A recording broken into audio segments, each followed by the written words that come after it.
Hello readers, welcome back to PJL Books and welcome to today's showcase. Now today's showcase is another first for the show on two counts. Firstly, this was a book that I only finished recently. And secondly, even now, I can't decide if I like the book or not. And unfortunately, the more I think about it, the more I'm leaning towards mild dislike.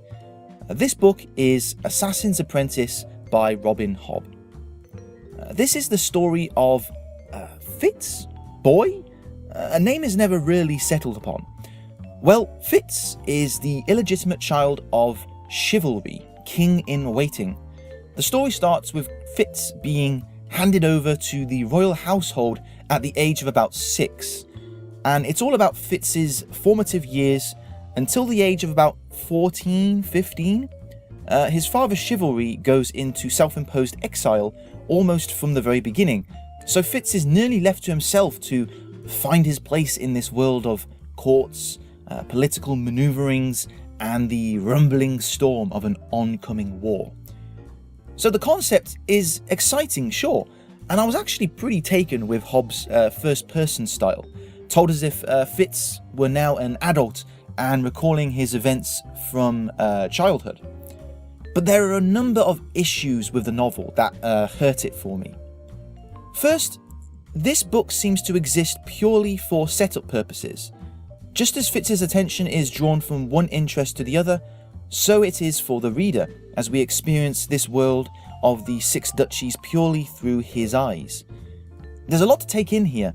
A vast ensemble of characters, locations, and storylines are introduced. But in almost every single case, that's as far as we get. Introduction and setup. As the reader, I was unsure what the central pillar of this story was, for two reasons.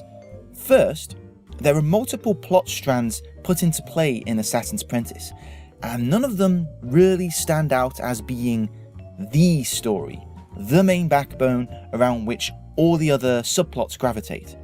I mean, oh sure, there's that business with the red ships brewing, but that stays as nothing more than a distant concern. In terms of Fitz's story, the story meanders from one new character to another new training session, with none of them really developing enough to make me really care that much. Only the relationship between Fitz and Burrick seemed to evolve into anything meaningful and complicated. The second reason is the story's lack of effective antagonistic force. Now I know it may seem strange that after talking about this on my Off the Shelf series that the last two showcases suffer from antagonistic problems, but it really is true. For most of the time, I found myself moving through the story more out of idle curiosity rather than a genuine, locked-in engagement for Fitz's plight. This seemed to stem from the lack of a foil for Fitz to bounce off of. The weird thing is that we hear so much about how being a bastard is a sign of embarrassment to the royal household, about how Fitz's mere presence will bring about tension and conflict. But apart from Chivalry's brother, Regal, everyone else actually likes Fitz or couldn't care less. And Regal is not really an effective antagonistic force anyway. He's barely around until the final act, and his hatred of Fitz feels just a little bit too pantomime, with a lack of justification for his disdain. Only in the latter third of the novel is Fitz faced with someone he can really lock horns with, someone who really puts the boy's resolve to the test.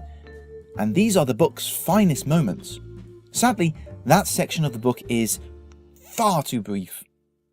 I read it through to the end thinking to myself, alright, okay, I get it. It's all building up to a big finale. It's setting the stage. And do we get a big finale that satisfies? Well, kind of.